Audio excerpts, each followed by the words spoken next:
मेरे मौसा जी 50 साल की उम्र में भी बहुत ताकतवर थे। वो थे तो 50 साल के, लेकिन अभी भी वो नौजवान की तरह ही तंदुरुस्त दिखते थे। वो मौसी से बेहद प्यार करते थे और मौसी को हमेशा खुश रखते थे। लेकिन जब रात हुई तो मौसी के कमरे से अजीब अजीब सी आवाजें आने लगी। फिर मैंने देखा कि मौसी कमरे से निकलने के बाद लंगड़ा कर चल रही है। मुझसे तो मौसी की ऐसी हालत देखकर बहुत ही हैरानी होती थी। मैं सोचती थी कि मौसा जी ऐसा क्या करते हैं जो मौसी इस तरह लंगड़ा कर चल रही है। एक दिन मौसी की तबीयत खराब हो गई तो मौसी ने कहा कि बहू, तुम अपने मौसा को दूध दे आना। थोड़ी देर बाद जब मौसी सो गई तो मैं मौसी की तरह ही अपना हुलिया बनाकर मौसा जी को दूध देने चली गई। लेकिन जैसे ही मैंने दूध का ग्लास रखकर पीछे मुड़ी तो मौसा जी ने मेरा हाथ पकड़कर अपने ऊपर खींच लिया और मौसी समझकर पूरी रात। मेरा नाम किरण है और मैं एक मिडिल क्लास फैमिली से ताल्लुक़ रखती हूँ। मैं देखने में काफ़ी सुंदर हूँ और अभी 22 साल की हूँ। हम अपने माँ बाप की 2 ही संतानें थी, मैं और मेरे बड़े भाई सूरज। हम अपने मम्मी पापा के साथ बहुत ही खुश थे। मेरे भाई की शादी 1 साल पहले ही हुई थी। जब से घर में मेरी भाभी आई थी तब से मेरे मम्मी पापा भी खुश रहने लगे थे। मेरी भाभी बहुत ही अच्छी थी और मेरे भाई और भाभी में बहुत प्यार था।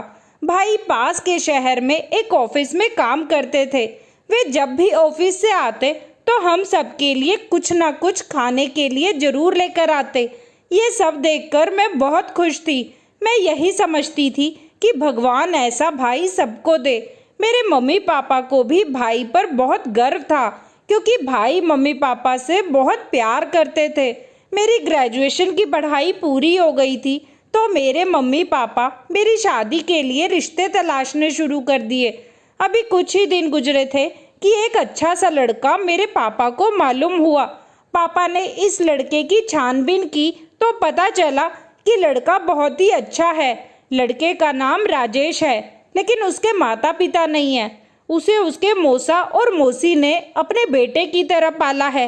लड़का बहुत ही अच्छा है और उसमें किसी तरह का कोई ऐब भी नहीं है। जैसे ही मैंने शादी की बात सुनी तो मेरे मन में कई सारे सपने आने लगे। मैं दुनिया भर के ख्वाब देखने लगी। मैं जवान और खूबसूरत थी, इसीलिए मेरे अंदर एक लड़का और लड़की के बीच की भावनाएं काफ़ी अच्छे से समझ आती थी। पापा ने सोचा कि परिवार अच्छा है तो देर नहीं करनी चाहिए। इसीलिए मेरे पापा ने झटपट से शादी तय कर दी और 10 दिनों में ही शादी होकर मैं अपने ससुराल आ गई। ससुराल में मेरे पति के मौसा और मौसी भी मुझे देखकर बहुत खुश थे। सारी रस्में खत्म होने के बाद मुझे कमरे में भेज दिया गया। धीरे धीरे वक्त गुजरा और रात हो गई। मैं अपनी सुहाग की सेज पर बैठी अपने पति का इंतजार कर रही थी। उस वक्त मेरा मन बहुत ही बेचैन हो रहा था क्योंकि सुहाग रात का तो मैंने बहुत नाम सुना था। ये शादी की एक यादगार दिन होती है। मैं यही सब सोचकर घबरा भी रही थी। थोड़ी ही देर में राजेश मेरे कमरे में आए और आकर मेरे पास बैठ गए। वो कहने लगे, किरण, मैं बहुत ही खुश हूँ कि तुम्हारे जैसा मुझे जीवन साथी मिला। पता है किरण, जब मैं 10 साल का था तब मेरे मम्मी पापा का एक एक्सीडेंट में देहांत हो गया। तब से मुझे मेरे मौसा और मौसी ने ही पाल पोस कर इस काबिल बनाया है।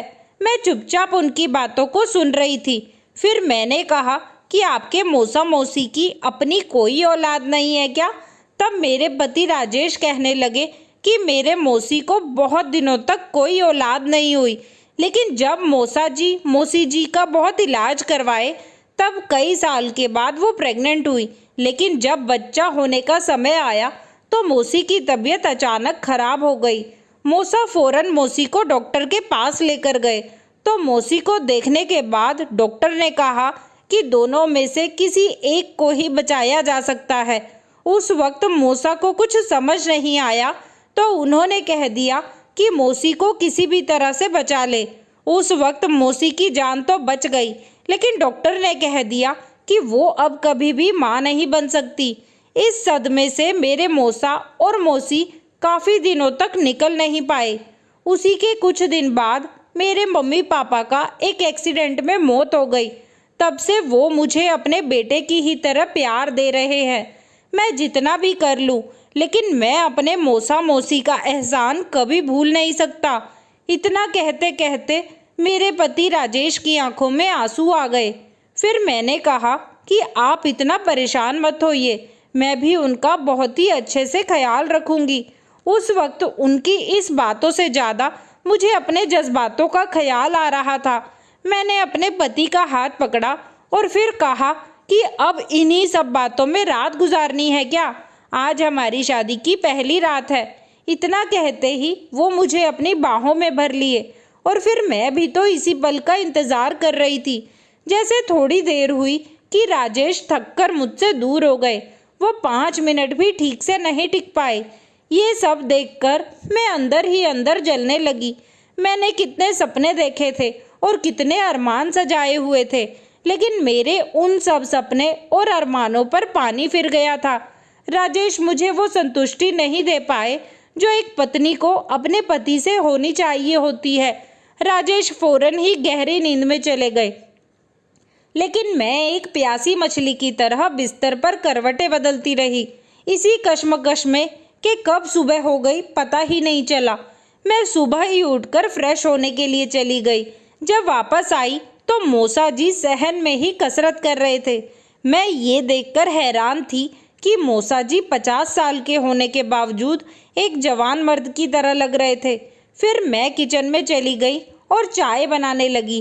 थोड़ी ही देर में चाय बनाकर मौसा जी को देने चली गई। मौसा जी कहने लगे, अरे बहू, तुम्हारी मौसी कहाँ है? वो कहीं नजर नहीं आ रही है। मैंने कहा, जी वो अंदर ही हैं और कुछ काम कर रही है।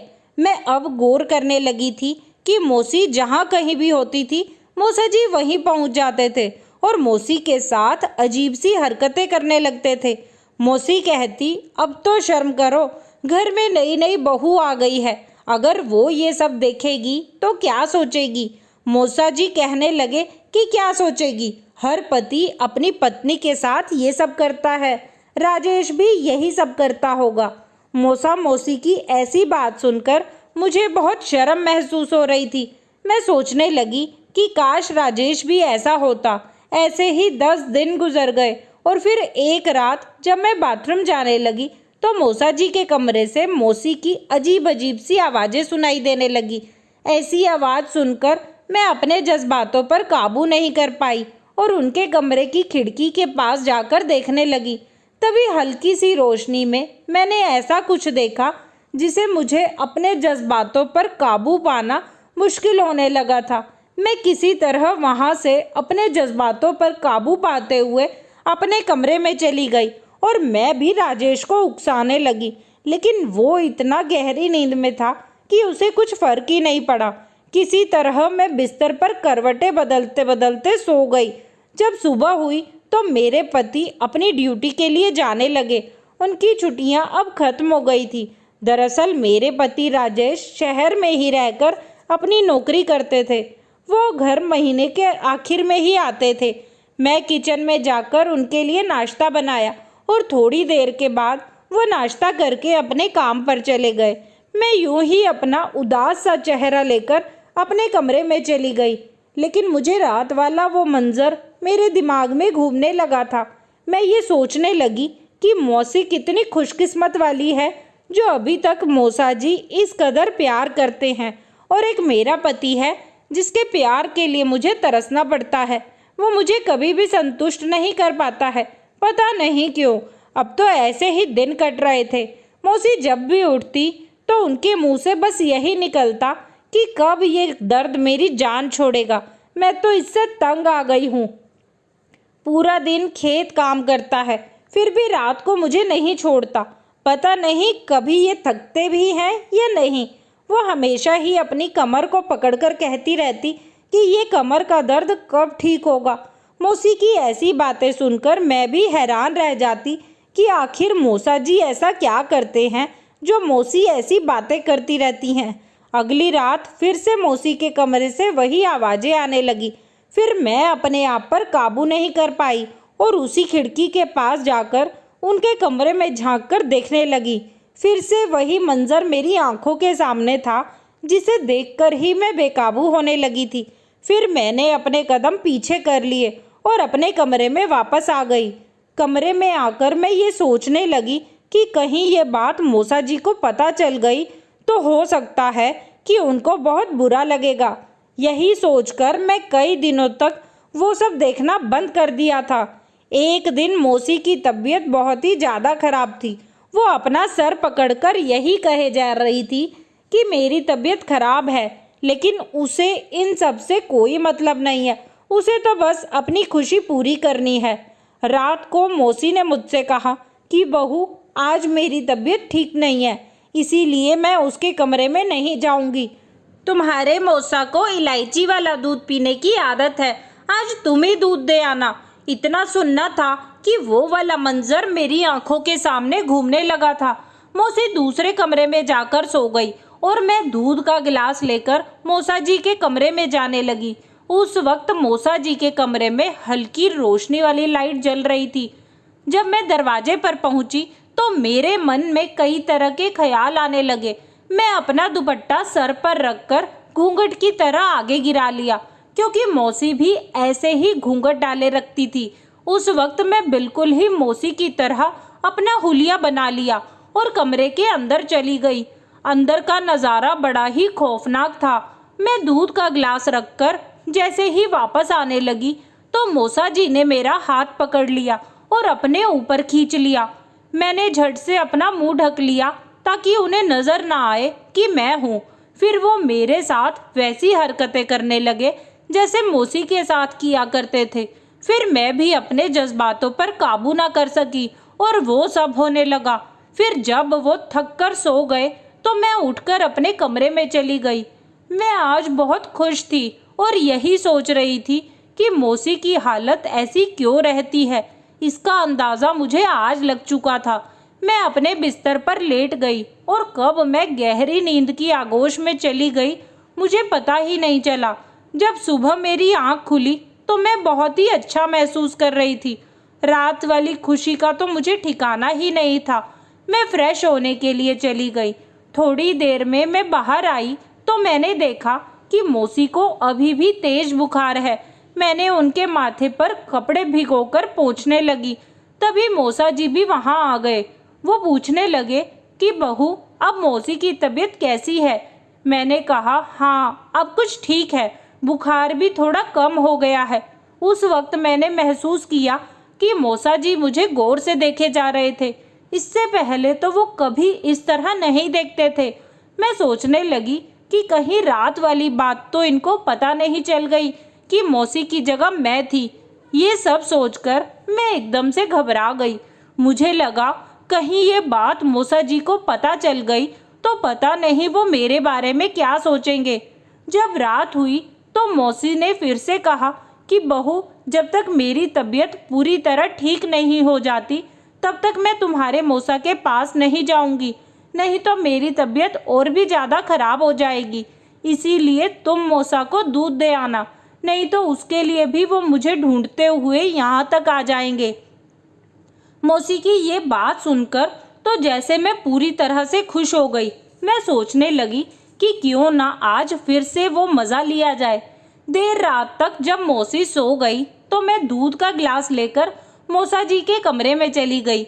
मैं जैसे ही दूध का गिलास रखकर पीछे मुड़ी तो मौसा जी ने मेरा हाथ पकड़ लिया और कहने लगे कि क्या हुआ बहू, ऐसे ही क्यों जा रही हो? मौसा जी के मुंह से ऐसी बात सुनकर तो मैं एकदम से घबरा गई। मुझे लगा शायद मेरे साथ अब कोई अनहोनी होने वाली है, लेकिन मौसा जी कहने लगे कि मुझे पता है कि कल रात को भी मौसी की जगह तुम थी। फिर मैंने मौसा जी से कहा कि अगर आपको मालूम था तो फिर मुझसे कुछ कहा क्यों नहीं? मौसा जी कहने लगे कि बहू, मुझे पता है कि राजेश से तुम खुश नहीं हो। तुम भले ही ये बात मुझे मत बताओ, लेकिन मैं तुम्हारी तकलीफ को अच्छी तरह से समझ सकता हूँ। देखो बहू, तुम इन सब की चिंता बिल्कुल भी मत करो। अगर तुम्हारा यही हाल रहेगा तो तुम माँ कैसे बनोगी? मौसा जी की ऐसी बातें सुनकर मैं बेफिक्र हो गई थी, लेकिन थोड़ा बहुत डर मेरे मन में था कि कहीं ये बात राजेश को और मौसी को पता चल गई तो मेरा क्या हाल होगा। उस वक्त तो मैं उस सब बातों को अलग कर दिया और मौसा जी के साथ अपनी खुशियां बांटने लगी। उस रात भी जब मौसा जी सो गए तो मैं अपने कमरे में आ गई। अब तो ये रोज रोज होने लगा था। मैं भी काफी खुश रहने लगी थी। मौसा जी भी जैसे हर रात को मेरा ही इंतजार करने लगे थे। इसी तरह से कई दिन गुजर गए और फिर एक दिन अचानक मेरे पति राजेश घर आ गए। उस दिन मैं बहुत ज़्यादा खुश थी। जब रात हुई तो सभी खाना खाने के बाद अपने अपने कमरे में चले गए। मैं और मेरे पति भी अपने कमरे में चले गए। उस रात को मुझे महसूस हुआ कि राजेश अब पहले से बेहतर हो गए हैं, लेकिन उतना ज़्यादा भी नहीं। फिर वो गहरी नींद में सो गए। इस कदर उनको सोया हुआ देखकर मैं अंदर ही अंदर जलने लगी और फिर सोचने लगी कि मौसा जी के पास ही चली जाऊं। लेकिन राजेश थे जिसकी वजह से मैं किसी तरह अपने आप को समझाकर सो गई। सुबह हुई तो राजेश बोले कि मैं 3 दिन के लिए शहर जा रहा हूँ और अब मैं 3 दिन बाद ही वापस आऊँगा। ये बात सुनकर तो मैं बहुत खुश थी और फिर से रात का वो मंजर, उसी के बारे में मैं सोचने लगी।